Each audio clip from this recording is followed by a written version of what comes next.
Hey everybody, this is Josh McKinney, and I just want to welcome you to episode 176 of the I Suck at Jiu Jitsu show.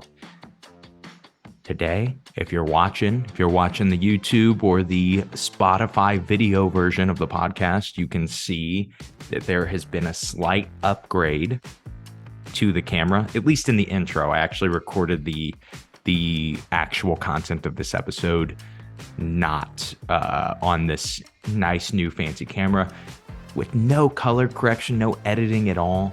It's looking pretty good. Really, as I'm doing this intro, I'm just kind of doing it as a test. If you notice, there's trash all over my desk, wires everywhere. It eventually won't be like this, but for right this second, it is. And this test is kind of looking promising. I really think that we're going to, as we hoped initially, we're going to have the coolest podcast studio, coolest jiu-jitsu content recording studio that there is. And so I'm so excited to move forward, into the next month or even the next coming months into all that. We're going to be getting back to doing interviews again soon. I'm really leaning towards doing 2 interviews a month on top of our normal 4 I Suck at Jiu Jitsu show episodes that come out on Thursdays. And so, yeah, lots of stuff planned. And today's episode is a fun one. Today's episode is one that I think you guys are going to like. As the title explains, this is more of a humorous episode of the I Suck at Jiu Jitsu show. I just thought it'd be funny to do a random show, but instead of doing listener questions, I kind of found some good questions that would just be good topics for jiu-jitsu, humorous jiu-jitsu conversations, just humorous things that have happened over the last, for me, 15 years of doing jiu-jitsu that I have witnessed or heard about. And I think it would be fun. Of course, there are some life lessons to pick out of this episode, as there always are on the I Suck at Jiu Jitsu show episodes. But that's all I have for you guys. Let's go ahead and let's jump into this episode.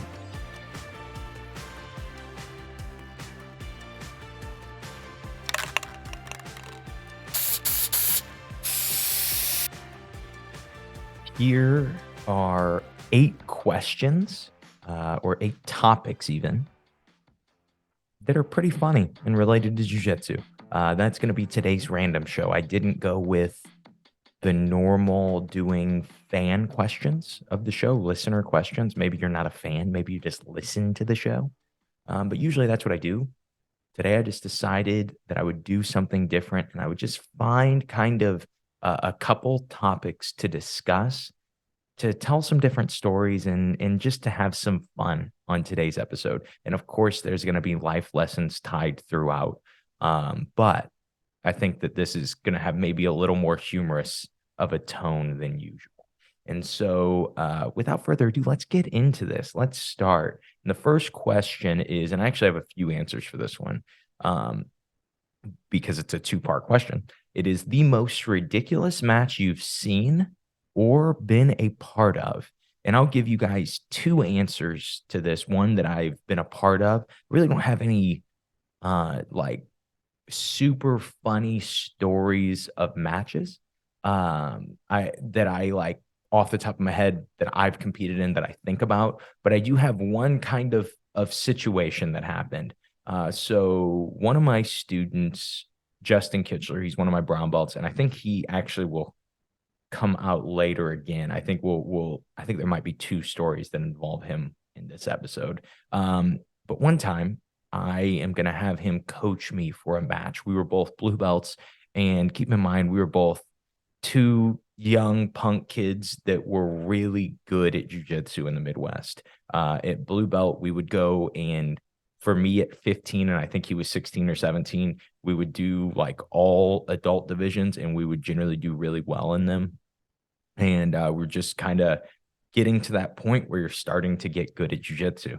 And so we're a little bit obnoxious, and I think it shows through in this story. So one time I am grappling with this guy, and this is at blue belt. He's actually kind of famous now. I won't tell you who it is. I will, just so you know, also, I did change a lot of names and things from these stories. And so if you actually know the real story, you'll be like, hey, that guy's name wasn't Pete.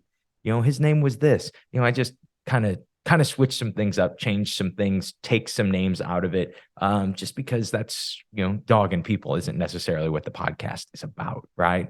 And so, but anyway, I'm having this match, and I think we're both under 18. I don't think this was an adult division. And I told Justin, who is coaching me right before I go out for this match, I'm going to pull guard, I'm going to get an overhook, and I'm going to go for a triangle. And Justin is also recording. And so somewhere I have this match recorded and I have his audio.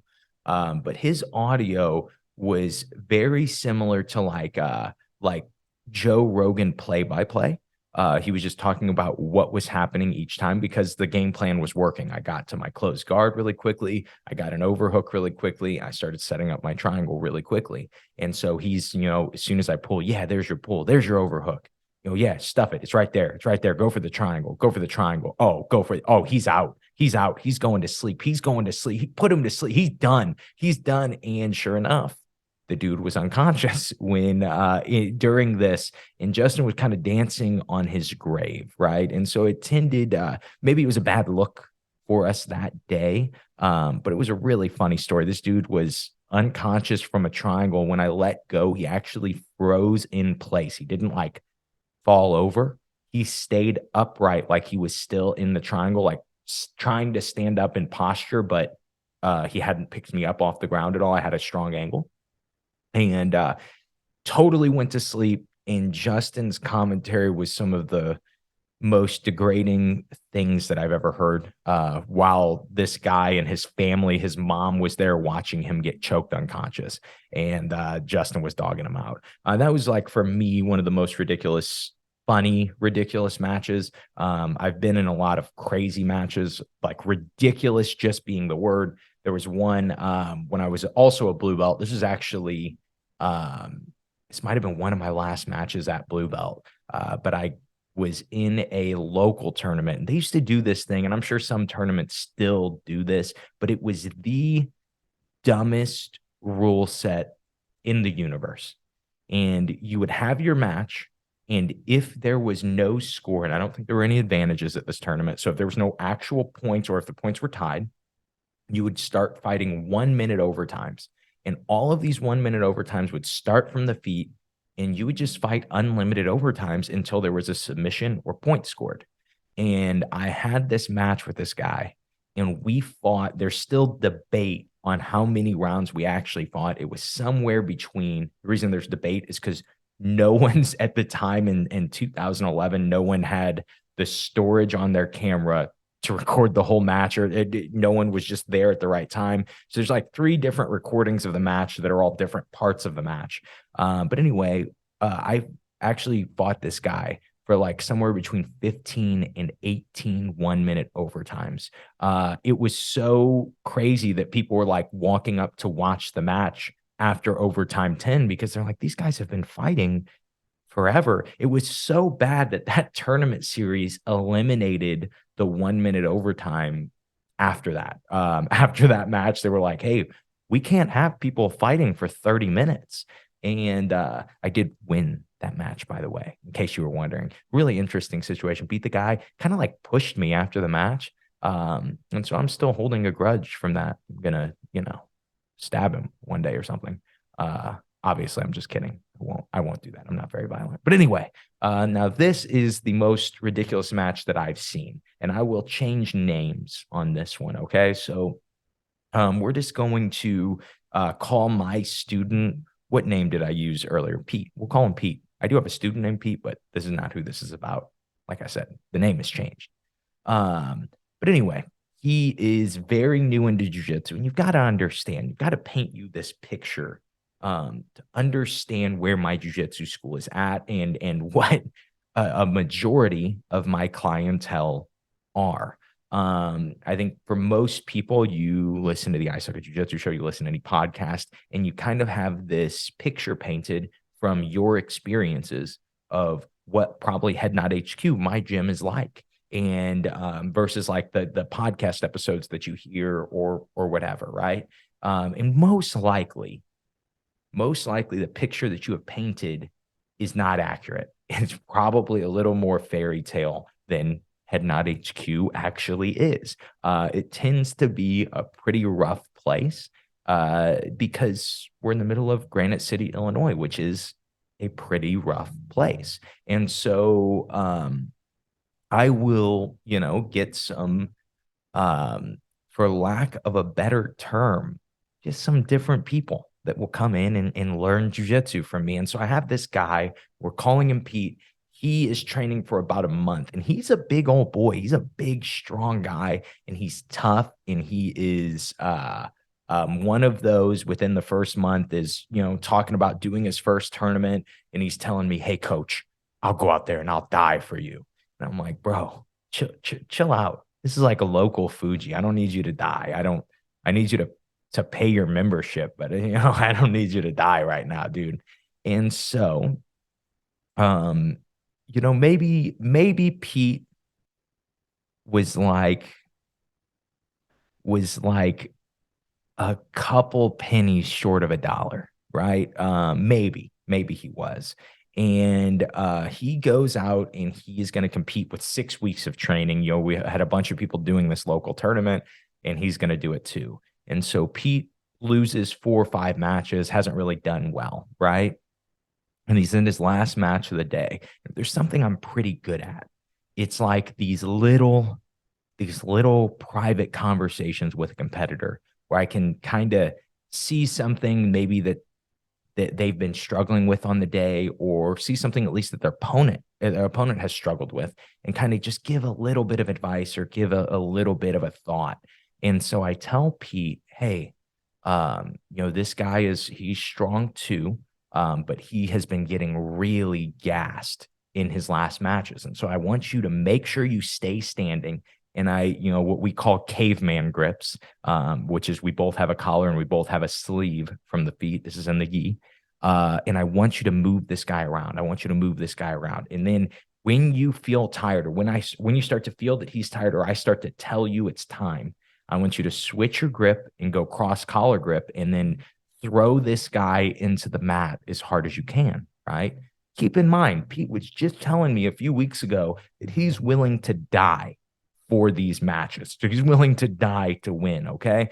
And I finally have given him some true advice, and he's about to go use it. And so he goes out, they get caveman grips. They are just throwing each other out of bounds. They are both gassed. But the game plan is kind of, we're still going, right? And so when it's time for me to, okay, hit that collar drag, Pete hits that collar drag. And he hits it so hard that he nearly kills the guy that he's going with. It actually, he slams the guy down and then he gets on top in side control. And the guy says to Pete, I can't see. I'm blind. I can't see. And Pete looks up at the ref, who actually is Nick Sanders at the time, who Nick Sanders refereeing one of your matches. He doesn't care about you. He doesn't care about the match. He sees this happen and he looks up at me and then he looks up at the other coach and he goes, hey, which one of you guys is this guy's coach? I'm like, it's this guy over here. It's the other guy. And he goes, he says he's blind. And so Pete went out and threw this guy so hard that for 10 minutes, the guy was blind. The guy couldn't see. That's not a real thing. That shouldn't happen. And it did. That was just a totally insane, insane match to be a part of.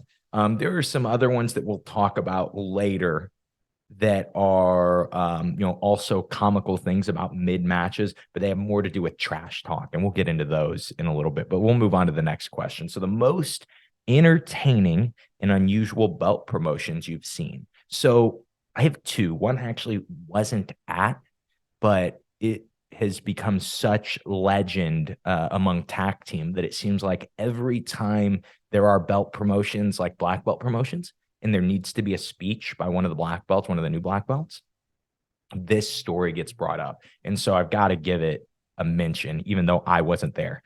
But from what I've been told, there is Larry, one of the black belts from Texas. He gets promoted and he gets up for his speech and he's like, I'm just going to keep this short. I really only have two people that I want to thank today. And he just said, I just right here, right now, I want to thank both of my ex-wives for not showing up today. And of course, got a great laugh. But that was everyone says one of the best ones, and I'm sure he's a pretty funny dude too. So I'm sure the comedic timing was perfect on it. But then one that I was a part of that I did see, and this is actually recently. This was just a few weeks ago at Revive Brazilian Jiu Jitsu in St. Charles, Missouri. And so one of my buddies, Eric, he got his black belt, and he's under my coach, but then he's trained at a few of our tag team gyms, kind of coming up through his whole jiu-jitsu career. And so it was really cool. All of us black belts that run those schools were at this promotion. But he gets promoted and he's like, I don't really have anything prepared. And he goes, so I'll just tell you guys the story of what it was like for me to start jujitsu, why I started jujitsu. And he says, basically he says he was kind of a jerk growing up. He was just like I forget. It was some type of derogatory term he used for himself. But I think kind of how I said me and Justin were young punk kids. I think that was kind of what he meant. He's pretty small, and I think he was mischievous. And so he says, as happens when you are like that, there were big guys that wanted to beat him up, and he knew, like, I've got to figure something out. I've got to not get beat up. And so he goes to his mom and he tells her, Mom, I want to do martial arts. I want to get into jujitsu. And he, and everyone, like, at this point in the story, we're all like, okay, this is an interesting story. This is weird that this is what he's giving for his black belt speech, but then it takes a turn. And he says, and to give you some context, my mom didn't want me to train martial arts. She thought it was dangerous. But a few months before, my mom had went to a fortune teller. And he said, this fortune teller tells my mom, soon your son is going to ask you a question. And it's going to be something you want to say no to, but you have to say yes. And she did. And so Eric then proceeded to thank that fortune teller for helping him get to his black belt one day. And I thought that was a terrific black belt speech. There have been a few other ones that I've really enjoyed. I think when I got mine, I think I insulted all of the brown belts in the room. I think I opened with, man, I remember when I was a white belt, it was really tough. And I just got my black belt, obviously 2 minutes before. And then I looked at the brown belts and I go, I remember it felt like yesterday I was like a trash brown belt like you guys. And that was my opener. I don't even remember what the heck I talked about when I got my black belt. But those are two, the Larry and the Eric stories are two solid ones. So now we'll go to the next question. What is some of the worst jiu-jitsu travel experiences that you have had? Okay, so first of all, let me just say that I absolutely love my coach, Kyle Watson. Second of all, let me just say that Kyle Watson is the worst booker of travel, maybe in the universe. I just off the top of my head, just thinking randomly about this, there was one time that me, him, and Nick Sanders had to go to, I think we went to Austin for a jiu-jitsu tournament. And keep in mind, St. Louis, where we fly out of, flies directly to Austin.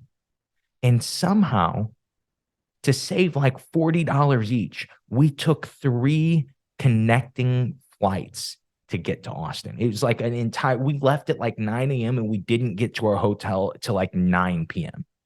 Austin's like a 2-hour flight from St. Louis. This freaking guy.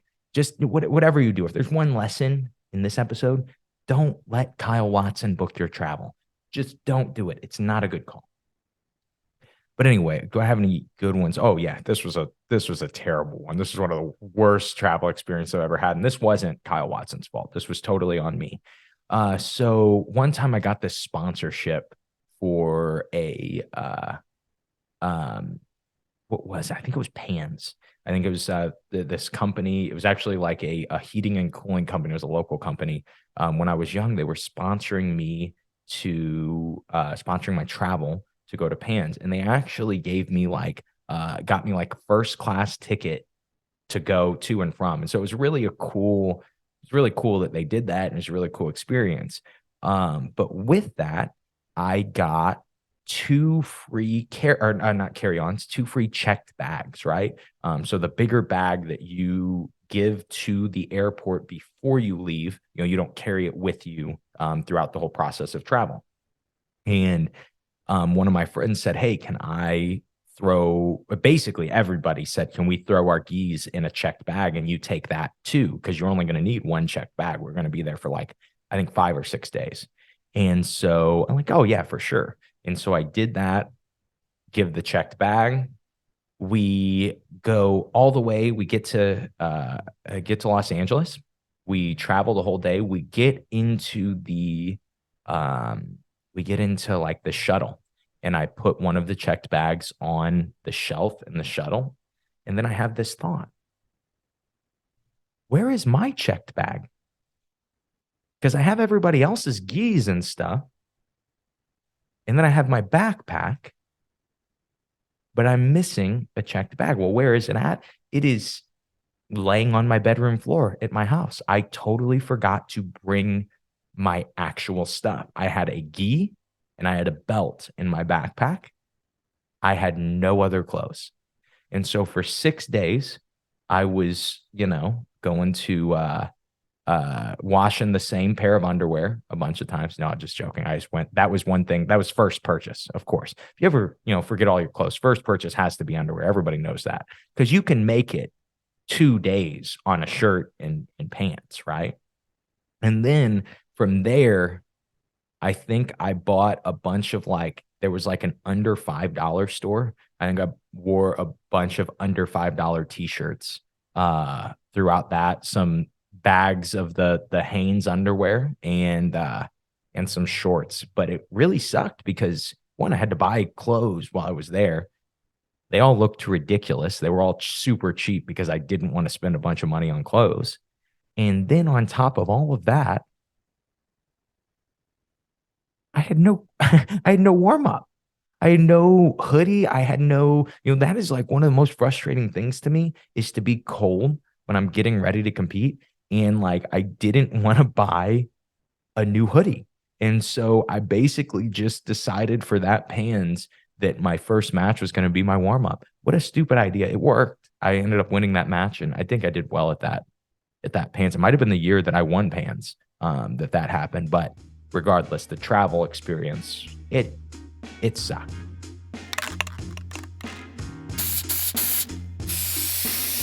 Hey guys, Josh McKinney here. Just really quick, wanted to interrupt the show and give you a little bit of information on what we have going on at simplifyingjujitsu.com. If you guys are listening to the show all the time, you know that right now the 3 Lenses ebook is absolutely free and it is only available at simplifyingjujitsu.com/3. And what this ebook does, what it can do for you is it can help you learn how you best learn jiu-jitsu.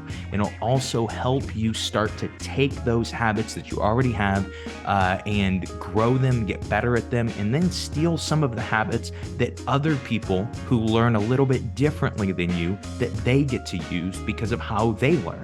And so really this will help you just become a much more well-rounded learner. And of course, that will make you a more well-rounded grappler. And again, this is absolutely free and it is only available at simplifyingjujitsu.com/3. Let's get back to the episode.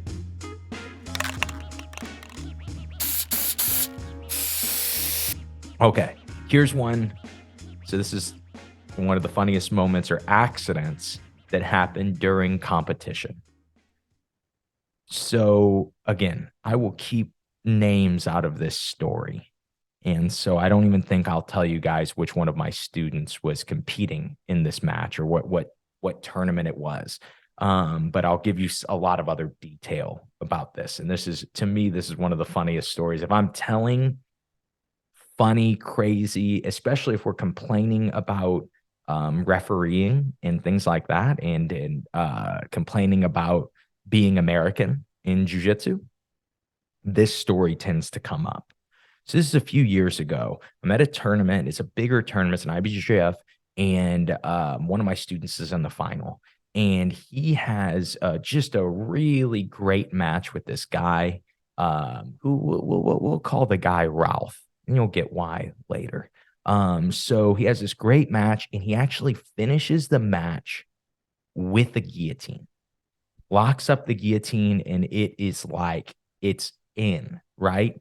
The guy goes to sleep. The guy is out, but the time runs out. And the ref hadn't stopped the match before the time runs out. And so my guy looks at the ref like, hey, this dude's unconscious, but the timer had went out. And so how do you know, did he go out the second that the time ended, right? So already that's kind of ridiculous, but it is the rule. All right. So we're not going to complain about it. We're not going to argue. I just tell my guy, hey, stand up. You're fine. Don't say anything to the ref. Just stand up and stand and wait for the other guy's hand to get raised, probably. So the guy kind of like, he's only out for a few seconds, but he wakes up. As soon as he wakes up, he stands up and he starts throwing up. And let me just tell you, let me just be a little descriptive about this. If you need to hit that 15-second little fast forward thing, if this grosses you out, you should hit it now. But it was like The Exorcist. This dude was throwing up green pea soup. You know, it was crazy. What the heck was this guy eating before the match? It was like he went to like 2 or 3 buffets. He was like at Golden Corral that morning, and he's like, I'm 15 pounds under. I wonder if I could gain that in one meal. This dude just is puking. Well, and in the IBJJF rules, if you throw up on the mat, that's a DQ. And since his hand has not been raised, the match is not over. For instance, if I were to win a match and then run off the mat before they raise my hand and go hug my coach, they can DQ me for that. Throwing up is the same way. So the ref right there, he DQs Ralph. My guy gets his hand raised. We walk over to the podium. And we're obviously, the match was a banger. It was one of the last matches of the weekend. And so it was like, we're all there. We're all laughing about it. It was just a crazy situation. And then I look at the board, and the board has Ralph in first place. And I immediately go, I think they're about to screw us.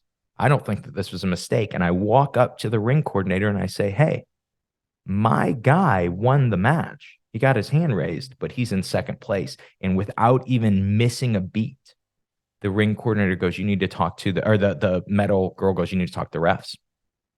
And it's like, okay. And so I go and I talk to the refs. And we start conversating. And what's weird, usually when you argue with the refs, especially in an IBJJF tournament, they're like, no, F you, get out of here. You have no argument here, leave. But they were almost kind of giving me the old like, look, dude, what do you want us to do about it? And so as I start to realize it, start to realize who was the coach of the guy that my guy just beat. It starts to click. I start to go, oh, so your dad came up and told you my guy wasn't allowed to win. Okay, I get it now. But what was so interesting is I'm like, it's just me up there and I'm just talking to these guys, and they were kind of like worried. They were kind of like coward. I'm not a very intimidating person. but they were acting intimidated. It's just a weird situation. And then all of a sudden I turn and I look over my shoulder, and one of my students, Eric, is standing right behind me, right over my shoulder. He saw me notice. I haven't even told anybody like, hey, they're screwing us over. None of my students know this, but he just saw my face and then followed me really closely and then me mugged all the refs so much that they were like fearful. And we still ended up getting screwed over. We still ended up not with the gold medal, but made a great story on the podcast, right? So let's move on. Um, okay, so the funniest and most memorable nicknames given to individuals in your gym. We don't really do a ton of nicknames in my gym, just not a huge nickname place. A lot of people get called by their last name. Um, we have a guy that looks pretty Amish. He is not, but we still call him Amish. You know, he's got the Amish beard. Um, so that's a great one. The funny thing about most jujitsu nicknames, when you go to a school and you hear somebody's nickname, you're like, man, that's like borderline offensive. You can't you can't call this guy Asian Josh. That's offensive, right? Um, but it's kind of the fun thing about the shared suffering that comes from jujitsu is you get to make these relationships. You get to be so close to people that you can have these insanely derogatory nicknames, but they are endearing in that group, in that, in that situation. For example, uh, my buddy Pirate, Devin Prada, he's got one eye and his nickname is Pirate. At what point did you go, oh, wow, we're all close enough that we can give this nickname, right? And only in jiu-jitsu is that going to happen. Or I'm sure there are other sports that are like this, other things that there's a lot of camaraderie in, but only with enough camaraderie you're going to be able to do that. I remember there was a guy that had like shrapnel in his pancreas at my coach's gym. And he got that from, fighting for our country. And they called him Pancake because he had pancreatitis. And it was a great nickname. He loved the nickname, and it was just one of those things that, like, if you didn't have that camaraderie, it would have been obviously you can't do that. You can't call somebody that. Here was a great one. I was just got to be around Jared Weiner recently, and I think I told you guys already, but he's going to come on and do a podcast soon.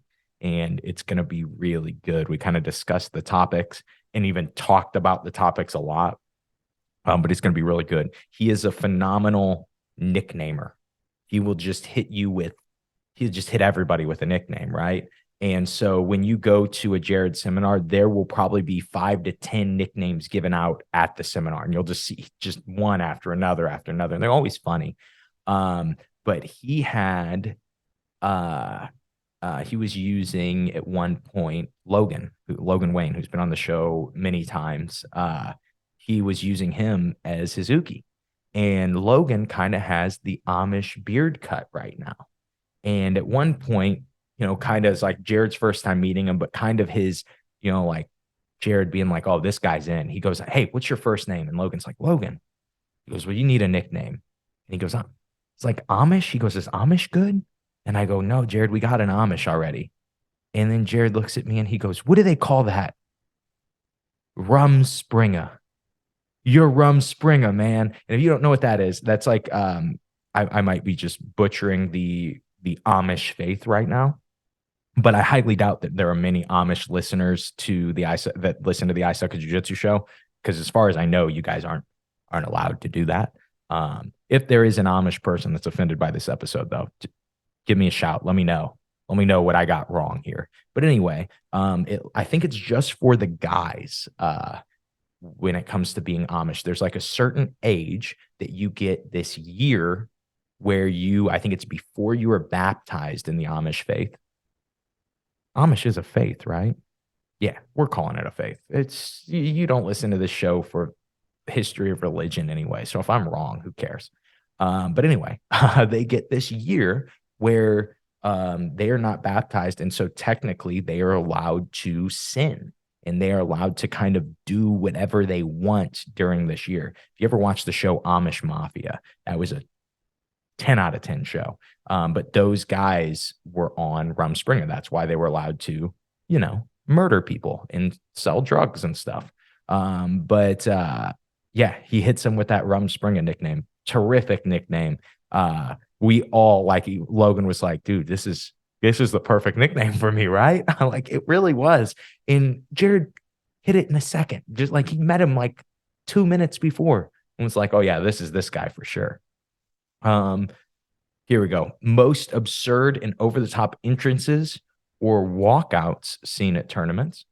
My one of my best pops I've ever gotten on a tournament walkout, and I've walked out to a lot of different songs, a lot of random ones. But like, there's this thing when you compete and you're doing a pro show.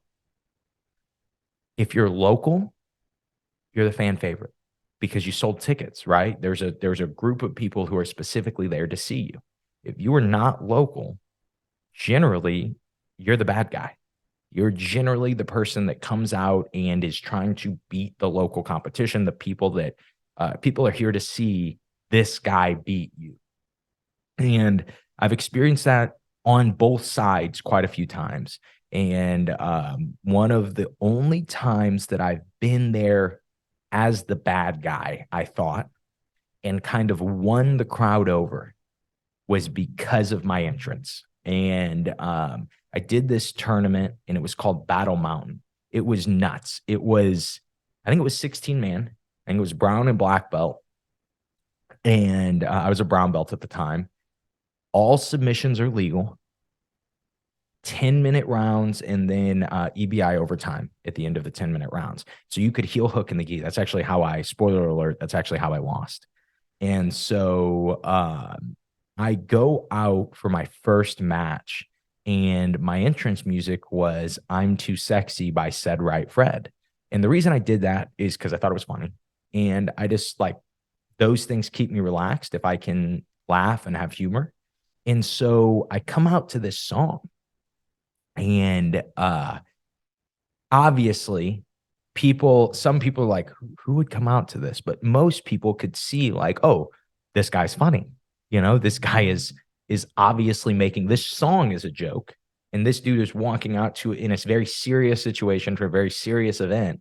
I think it was for like 2,500, like $5,000. And so it's like this serious thing, and I'm making a mockery of it. And by the time that I won my first match by submission, and then by the time I walked out for my second match, it went from like no one really cared. No one was there to see me. I actually fought someone local in my first match, and they were obviously rooting against me.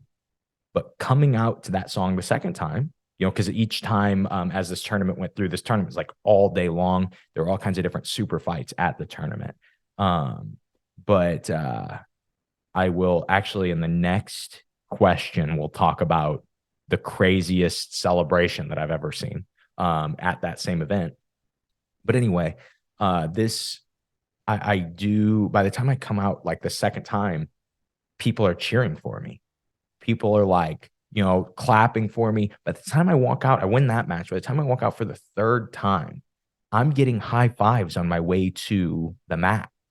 And I'm like, man, I went just by being humorous. One, I think people in the jiu-jitsu community, they don't like a lot of the arrogance that goes on from jiu-jitsu competitors. It is a huge turnoff for a lot of jiu-jitsu fans that know that humility is an important part of martial arts, right? And so when somebody is willing to go out and make a mockery of their entrance, a lot of times for us as jiu-jitsu practitioners, you just clicks like, oh, I like this guy. He doesn't take himself too seriously. And that was really what kind of got to happen for me at that tournament. And I ended up getting heel hooked I think inside heel hooked in the gi, and I lost in the semifinals. It was a rough one. What really sucked too was it didn't suck for me, it sucked for my wife. But my wife had the flu like the whole week before, and she was kind of feeling better. and she had been planning on coming on this trip with me. And so she's feeling better like Friday and does pretty well on Friday. Well, then it's time to compete on Saturday. We had to drive like an hour to the event from where we were staying because the event was like kind of out in the middle of nowhere. Then from there, I think we were there like 12 hours that day. And not only that, but it was winner takes all. And so I made no money. And my poor sick wife, who is now like getting sicker as the time went, just because she's not fully recovered, um, she is just dying on me by the time we get to leave. We don't eat dinner until like 9:30 that night. We get back to the hotel and she's struggling, man. And it's probably like 11:30 at this point. We sleep for a couple hours and she wakes up and it's like a upper respiratory type flu. And so she's having this kind of like asthma cough struggle that she's going through, wakes her up, and we're both up and we're at a Hilton. And I just walk downstairs and I'm like, they've got to have NyQuil. If not, I've got to go drive somewhere and get NyQuil. And they have one box left of like NyQuil pills. And I walk up. I must just look terrible. I've been fighting all day. I think I'm pretty beat up after this event. And I put the NyQuil on the counter and the lady looks up and like doesn't say anything. She's basically waiting for me to look up and make eye contact because she feels so bad for me. And we make eye contact and she goes, "Hey, you can just have that." And I was like, "Oh my gosh, I know it was $4 worth of NyQuil, but that totally made the trip for me. That was totally enough for me." So if you do work at Hilton, be sure to know that those things make a difference. Actually, random fact, if one of you guys works at Hilton and you want to hook your boy D Josh McKinney up with a friends and family, like add me on your friends and family, I know you get a good amount of people. I had it for a long time with one of my friends, but he quit and then eventually we lost our friends and family benefits. Any of you guys that listen to this show, you can ask for anything free. If you're like, "Hey, I'll give you my friends and family, but I want an online private lesson." Yeah, absolutely. I'll get a tattoo with your name on it for the discounts that you get from the Hilton Honors friends and family. So yeah, hook me up. Josh at simplifyingjujitsu.com. Random note. Anyway, let's go to the next question. I have two questions left. Next is the most comical injuries or mishaps sustained during training or competition. And then it was also, or the most humorous and creative warm-ups or drills that you've experienced. And so this is kind of two different questions. And so I have two different answers. So when it comes to warm-ups, my students always ask like, "Hey, why don't we ever play any games to warm up? Why don't we ever play dodgeball to warm up or play whatever?" Right. And for me, the reason I don't do this is one really specific instance. And it's something that I actually see in my mind like every couple months. I can see this moment happen. And this is when I still trained at the Hit Squad. This is when I was probably 15. So this is 13 years ago. We used to warm up at with my coach Kyle. He would always have us, not always, maybe twice a week, 2 of the 4 classes a week, he would have us warm up with games. And he's going to have us warm up with this game, elbow tag. And how elbow tag works is it is a basic game of tag, like if you tag, you're it. Except to get on base, you can interlock arms with one of your friends. If me and you interlock arms, we are both on base. But if someone comes and interlocks arms with me on the other side, you're off base. Only 2 people at a time can be on base. Okay. So you can kind of like screw your friends over by the guy who's is walking up, and then you go hook arms with somebody who is already in a group. And then that guy on the outside is now not on base anymore and he gets tagged. It's a game you play as children, right? Tag is as like a second grader's game, but we're all grown-ups and we're playing it full speed as hard as we can. And there's this new guy, and I don't remember what his name is, which will make sense soon why I don't remember his name. But let's call him Terry. Terry's a great name. Let's go Terry. So this new guy, Terry, in literally for his first class, he gets tagged. He's it. And I can see him trying to chase somebody down. And for more context, the hit squad's mat space was huge. It was like 3,000 square feet of mats, but it wasn't super wide. It was probably only, if I had to guess, like 20 feet wide. And so the rest of that, so I guess it would have been 60 feet long. And so with that, you had kind of a straightaway that you could really run, right?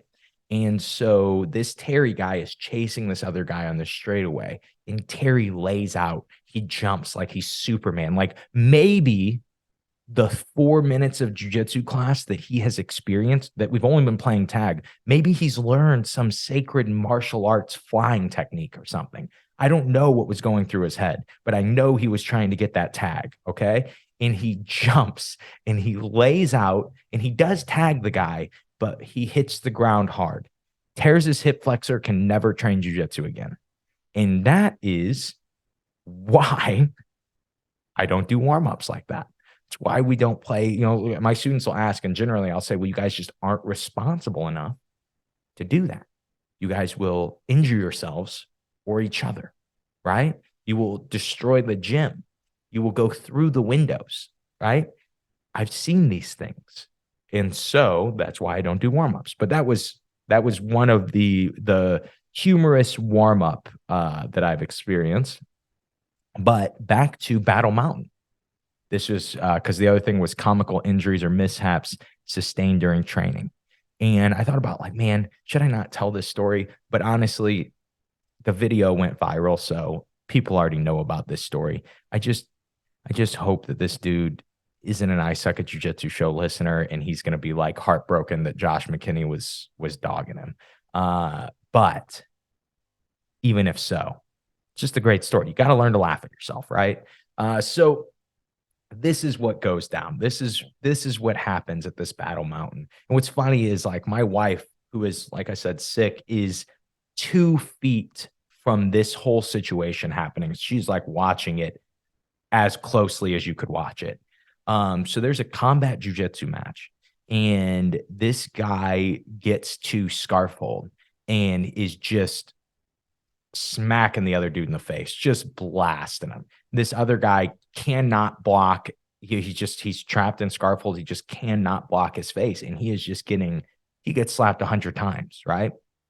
And I think that he taps from getting slapped. He might have tapped to like the scarf hold, like neck crank or arm lock. I was pretty far from the situation, but that's not even really a relevant part of the story. The guy that wins, he gets up and he is pumped, dude. He is so excited. And he jumps. Keep in mind, he's a bigger guy, and he also has both knees braced and then taped. Okay, so he has a lot going on his knees. Obviously, he's got knee problems. And he jumps up, brings both knees to his chest in the air, and then stomps down as hard as he possibly can. And both knees basically hyperextend. There is, on one of the videos that went viral, they slowed down the video, and you can see both of this dude's, like, he double knee barred himself for 1 second, but it was incredibly hard. And this dude just crumbles. He goes down. He can't walk. And obviously everyone's laughing. It was a terrible situation. But man, it was one of those like instant karma type things. You got to be careful dancing on somebody's grave, man. You got to be careful with the over the top celebrations in jiu-jitsu. Most of them look obnoxious from the viewer standpoint anyway. But then when you win a match and then injure yourself in the celebration, it's pretty rough, man. That's a tough one. Let's move on. So, okay, I've got 2 more, and it's the most most amusing and memorable trash talk between competitors or training partners. And when you have memorable trash talk, when that's one of the criterias of what I'm going to be talking about with the crew that I have at Head Nod HQ, I've got some trash talk. I've got some terrific trash talk stories. I'll go with the first one. This was great. This was perfect. So one of my blue belts, he is doing this tournament, and I don't even remember what this situation happened. I think there was somebody, I think it was just one of the like the female coaches of this team. She's wearing her team logo, right? And my student is in a division, and I think it's a 4-man division, and it looks like he will fight both matches. He will have somebody from this girl's team. My student's just outgoing, just wants to talk to everybody, nice to everybody, and wants to be best friends with everybody. And so he says to this girl, "Oh, I've got two of your guys in my division today." And she, you know how some people will trash talk. She says something along the lines of, "Oh, well, you're screwed then. You don't got no chance then," or something like that, right? Uh, you know, playful, fun banter. I wouldn't have said it, but don't worry, instant karma comes back. And so my student beats both guys, beats them both pretty quick, and beats them both with, I think, straight ankle locks. And we could have just left it at that. He goes up and he gets his medal, searches the whole event, finds the girl, walks all the way up to her and says, "Hey, you guys should work ankle lock defense this week," shows her the gold medal and walks away. To me, that was pretty solid. That was a pretty solid trash talk because we didn't start it, right? I won't tell you guys most of the trash talk that comes from my team because most of the time we start it, and it's not a great look, but it just happens, man. Here is the last story I'll talk. It won't bring my pal Justin Kitchler back in. Okay. So this is years later, years after we're punk kids. Now he's helping coach at the gym. He might have not been helping coach at the gym at the time, but he is, I mean, pretty close to that. He's a higher belt and does help out as much as he can. And is at this tournament. We have this one guy competing, and this guy, he doesn't train anymore, but he had this superhuman ability to not get guillotined. Like, it was unbelievable how well he could survive guillotines. I think it was partially due to like a skinnier neck. It was partially due to ridiculously good guillotine defense. And then it was partially due to being a cyborg. Okay. And so those three in combination made this guy unguillotinable. Also, he didn't get tired. And so like coaching him in tournaments was so unique because you have somebody that has these bizarre qualities that other people are not expecting to run into when they're competing, right?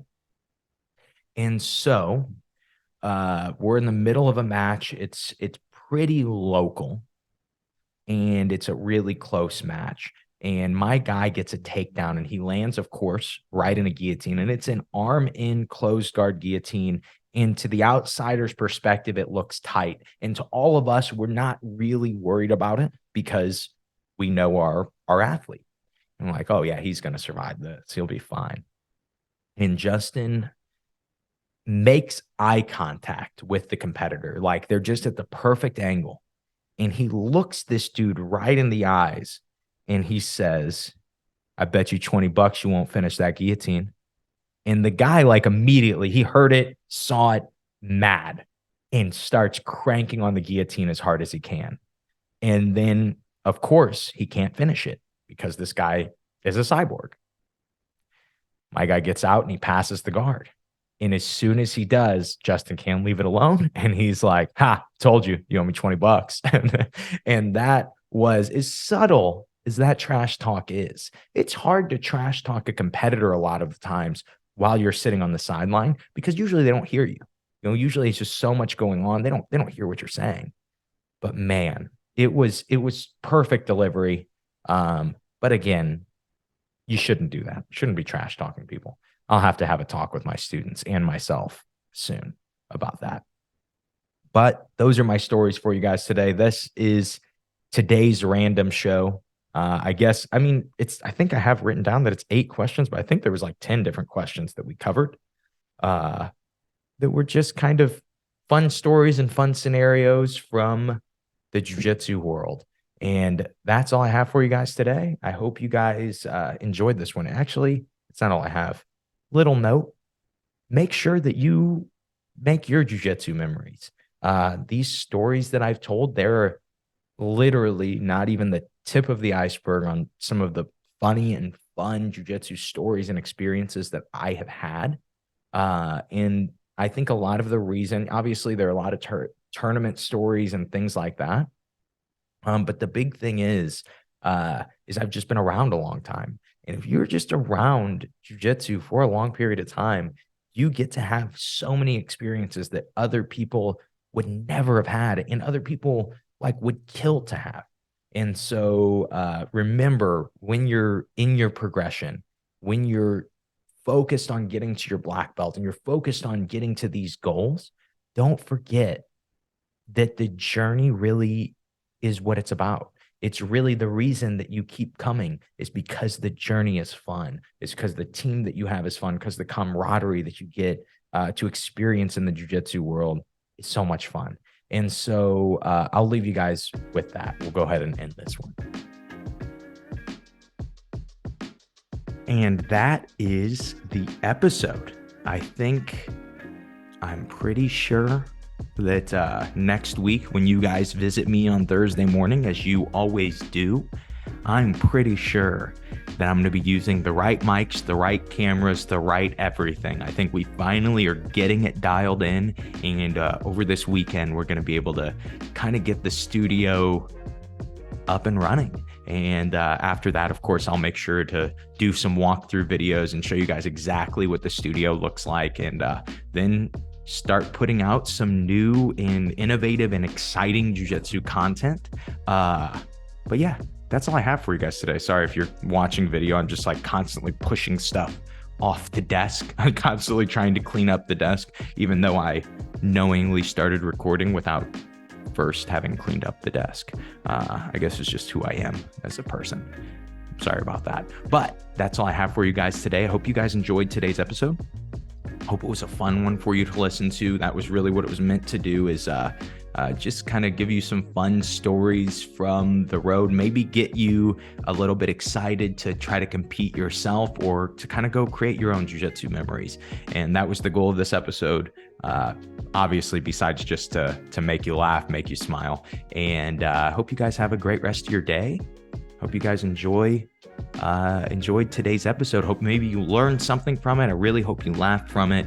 And then most importantly, as always, I hope today's episode helps you guys suck just a little bit less at jiu-jitsu. Have a great day, guys.